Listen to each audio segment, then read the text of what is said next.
Racing on Friday takes place out at Fairview on the turf track, the 8th of March 2024. We've got 8 races on the program, and race number 1 is set to get underway at 12:25. It will be the start of the Parpot, 1,000 meters the distance, and we begin proceedings with the Work Riders maiden plate for fillies and mares. Joining me on the line is Grant Paddock. And Grant, how's everything going on your end of the world? Morning, Rahil. Morning, punters. Yeah, all good down there. Weather's been playing ball. We had a bit of bad wind the last couple of days, but it's calmed down now, and it shouldn't be too bad tomorrow. So we're in for a good day's racing tomorrow, Rahil. Race number 1, Best Intentions, the favourite at 5-2, 33-10. Shining Memphis, 5-2, By the Light of the Moon. And then it's 5-1 and Better Bar Those. Could Best Intentions get the job done at start number 11 in this Work Riders event? Rahil, very tricky race to start off the bipod. I've got to be very honest with you. The two Gavin Smith runners, Best Intentions and Bellatrice, very limited 1,000-meter specialists. Actually, they don't even get the 1,000, to be very honest with you. It's all going to be about the pace. If they go too hard, they might be found wanting. Number 4, By the Light of the Moon, came here with a little bit of a reputation. I know she has got very bad breathing issues. Back to the minimum trip, that's definitely going to help her. And then the filly, which I'm going to actually go for in the race, Shining Memphis. The first start put a line through it. She didn't move well that day, and I was fortunate enough to watch her work on Wednesday. And she put up a really good piece of track work and moving extremely well. And I think she'll be the horse to beat. So I'm going 1, 4, 3, and 5 here. And in the bipod, you're going to need all 4 of those horses. That's certainly very positive information and feedback regarding number 1, Shining Memphis, and there has been a touch of early support as well for this daughter of Oratorio from 4-1 into 33-10. Moving along to race number 2, which will be the start of the place accumulator, and it's a maiden juvenile plate over the 1,000 meter trip. 1 o'clock is the off time. Favorite is Hideki from the Alan Creff yard from around 22-10 into 18-10. Anushka's World at 5-2, 28-10, Serendipitous, and then it's 7-1 and Better Bar Those. Now, this filly from this colt from the Alan Creff yard, he's obviously found a touch of support, but we know that when it comes to these juveniles, experience counts for a lot, and Anushka's World, not disgraced on debut, could certainly go a few better here.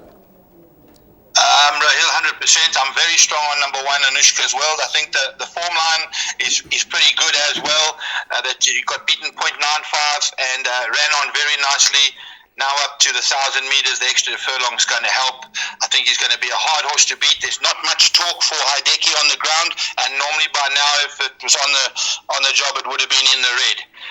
Serendipitous, 3 decent runs, got no weight on her back. She'll probably be the main danger to the 1. So I've gone first the 1, second 7, then the 4, and then the 2, and I'm quite confident on the 1, Anushka's World. Anushka's World at 5-2 in the market, certainly a horse that you could possibly start your day around. 2-year-old son of One World for Gavin Smith and Craig Zaki. Race number 3, an open maiden over 1,600 meters, 13:35 is the off time. It will be the start of the pick 6. And it's a field of 12 that line up. Favourite Sun Spectacular, 13-10. Jet Bund at 4-1, 5-1. Run for Me, it's an 8-1 and Better Bar Those. Now, Sun Spectacular, she comes with some solid Cape form lines, and she only needs to build on her recent form to get the job done in this contest in what does look to be a shallow race with well-tried maidens. 100%. She's got the Cape Town maiden form, very, very good Cape Town maiden form.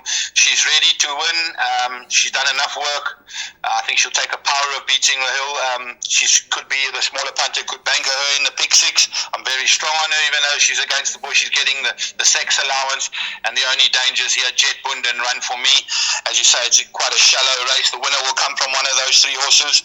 Smaller punters could banker Sun Spectacular. The other punters can go 1, 2, 3, but strong on Sun Spectacular. Yeah, perhaps she's another horse that you can play your all-to comes on the day with number 2, Sun Spectacular, in race number 3. Richard Fourie, whenever he rides for Kelly Mitchley, we've got to take that combination very, very seriously. Race number 4, which will be the start of Jackpot 1, a maiden plate over 2,400 meters. Imhotep, who was disappointing last time out and a bit costly to follow when going off at even money over 2,400 meters. He has his first start for Gavin Smith. He's at 9-10. 4-1 about Dumisani, 5-1 Bell's first wave, and then it's 8-1 and Better Bar Those. Now, This is another race that doesn't particularly set the heart race in, but could it be Imhotep to get the job done, or you were looking to include a couple others? No, we're not going to be too clever here. Rahil, he's got the right race. Wasn't a bad run here first time out. I don't think he travelled very well because he was sweating up quite badly in pre-race. But he had a short break. He's found the right field. Let me put it to you that way. I made him the best bet on the card. I think he'll take a power of beating and a banker in all bets, definitely, Mojip. Wider players can go Bell's First Wave and Dumasani. They're the two dangers. But I think the Gavin Smith yard should get off a flying mark here. That's horse number 1 in race number 4. Race number 5, 14:45, the off-timer Pinnacle Stakes over 2,700 meters. Now, we don't often see races over this kind of trip in South Africa, but we've got a Pinnacle Stakes over this distance, and Heathcliff is your 2-1 favorite. Peace in Our World trading at 22-10, 7-2 about Bournemouth. It's 11-2 Medalist Start, and then you get in 8-1 and Better Bar those. Now, number 1 Heathcliff. He ran a pleasing race last time out behind Bournemouth. He's a stable companion. He comes into the race with 61 kgs, not particularly well weighted with regards to the fillies. But how do you rate his chances here, Grant? The only thing that could really beat him is the 61 kilos. He's had a beautiful prep coming back from an injury. This is his third run. Kendall's given him 2 runs. He's probably cherry ripe now. I am concerned about the 61 kilos. I've got to be honest with you. He's not a very big horse. In fact, he's a small horse. He'll be dropped out, and I think the pace is going to be on here. A couple of these low weights are going to get out there and get stretching, so you could probably find him way out of his bound. It was interesting to see that Richard jumped off Bournemouth to get onto Heathcliff. I think Bournemouth is going to be very, very close to him, and then this horse Peace in Our World ran a very, very good race last time out. Tricky kind of a race for Hill. I've gone Bournemouth to actually win this race from Heathcliff, and then Peace in Our World, and one of the bottom weights that need to go in is Ellis Island, the 9 horse. So 1, 4, 3 and 9 in that order. Difficult kind of a race. No good thing, Heathcliff. Yeah, when you look at Bournemouth's form on the turf, 5 runs, 4 wins and 1/3, it certainly does stand out, and he could potentially be the right horse in race number 5. But you've got Heathcliff, Peace in Our World, horses that could certainly make their presence felt in a big way. Race number 6, Condition Stakes for fillies and mares over 1,600 meters. Favorite is And We Dance at 3-1. It's 33-10 about number 5, United Express, 7-2 Sister Light, 9-2 Dame of Flames, and then it's 7-1 and Better Bar those. Now, And We Dance, she's obviously a mare that has notched up a lot of her victories here out in Fairview, and of late she's been there or thereabouts, knocking on the door for that next career victory.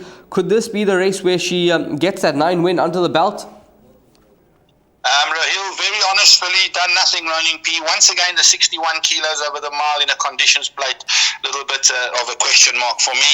I really do like the looks of number 4, Sister Light. She's my value bet on the day. She's super well in at the weights of her current mark and the Apprentice Claim. She ran a very good race in a sprint last time out, looking for some black type, competing the 3 lengths behind a very good sort of Alan Krebs. And I think back over the mile, she's a massive, massive runner. I really do think she's the wrong price. Unfortunately, in the pick 6, we're going to have a few horses here. The 1, the 3, the 4, the 5 and the 6. The also Silvery Blue won in a very, very good time last time out. Got no weight on her back, and she can, if she reproduces that kind of a run, she'll definitely be in the money too. United Express, the 5 horse, with Richard Fouria from the Creef Yard, very far out at the weight and got quite a bit of work to do. Even though she's got very good form, she'll be hard pressed to beat the likes of Sister Light and even Dame of Flames. But a tricky race here where I've gone 4, 6, 1 and 5. What's your thoughts on number 7, Unyielding? Because she comes into the race very, very nicely weighted with just 51.5 kgs on the back. And when we have a look at her last start, she's got Silvery Blue held at the weight. She's got And We Dance held at the weights on when she met them. So could she be a bit of a sneaker? She can be a bit of a sneaker. You know, she came here with a bit of a reputation, and she hasn't quite followed through. So she actually needs to turn her form around. Probably not the right kind of a race, the conditions played. She's probably going to need to get back into a handicap where she can be competitive at the right kind of a weight. She just needs to turn her form around, real. An interesting race number 6, and Sister Light, number 4 from Grant. That's going to be his top selection, and could offer some decent value at 7-2 with James Kobedi de Harbour taking the 1.5 kgs off the back. So comes into the race with just 52.5. Race number 7, Fillies and Mares, 68 handicap over 1,000 meters. 5-4 is the off time. Jade's Cabernet at 33-10. 7-2 Cold Truth, Symbol of Love at 7-2. That's found a touch of support from 9-2. 9-2 Executor, and then it's 12-1 and Better Ball. Those now, Jade's Cabernet is a filly that you've gone for on a number of occasions. Are you with her once again? No, not this time, Rahil. Her better form has definitely been on the poly. I'm probably run the back end of quartets. I'd just like to see her run on the grass, but all her good runs have been on the poly so far here in Port Elizabeth. So I'm willing to give her a miss for the win. I do like this filly, Cold Truth. I think it was a very, very good run at the 78 level last time out. She's down in class, down to a 68. The yard's not doing too bad. They had a winner the other day. Symbol of Love, definitely a danger, holding solid form, and then the likes of Ellis the Light can also pop up and run a drum with Jade's Cabernet at the back. I think this horse Executor is another one that's all form has been on the poly, and her grass runs have actually been quite bad, so I'm going to look past that one, which is very difficult with Richard Fourie in the saddle. But I think the winner will come from either the 5 or 6. I've gone from 5 to beat 6, 1 and 11. Yeah, it's quite interesting to see Executor so high up in the market at 9-2. When you have a look at her form, she's not the most consistent around, but I guess the Richard Fourie factor plays a major role when bookmakers price up. That's race number 7, Cold Truth, the top selection for Grant. Race number 8, NMR 66 handicap over 1,200 meters. And Arturo is the favorite at 7-2, 4-1 Mr. Bodacious. It's Ferrando at 9-2 in the market, 7-1 Joyous Jubilee, 8-1 About Warm Winter Night, and then Russian Empire at 8-1, 12-1 and Better Ball. Those now, it's a typical race out at Fairview on the turf over 1,200 meters to wrap up the program. Straight 1,200 meters. Your thoughts on race number 8? This horse, Arturo, your top selection, or you like a bit of Ferrando, Mr. Bodacious? Definitely my top selection, the 11 Arturo. He's starting to find his form now. Nice run last time out. Richards jumps aboard. I like the weight, the 55.5. The dangers here, Joyous Jubilee, definitely another horse that has got a very good chance. Mr. Bodacious and Ferrando, I think they're better horses over the 1,000 meters. Mr. Bodacious won a very good race last time out from Ferrando. Second run after a layoff, it is a concern, and Ferrando is definitely better over 1,000. Hopefully he can stay on to run a drum back end of quartets. But I think the winner will come from either the 11 or the 10. 2 roving bankers in the quartet with those 2 horses, and find a couple of lucky numbers and favourite horses, and you should get the quartet. But I think Richard should close it off with the 11. Yeah, the final race, the quartet, is generally the way to play race number 8 out at Fairview whenever we see these type of lower division handicaps over the 1,200 meter trip.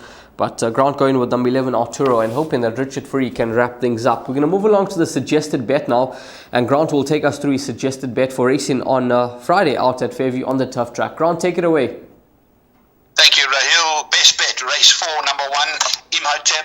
Race value bet, race 6, number 4, Sister Light. My suggested bet, which is jackpot 1, goes as follows. First leg, banker 1 by 134, by 13456, by 156 and 11 for 60 rand.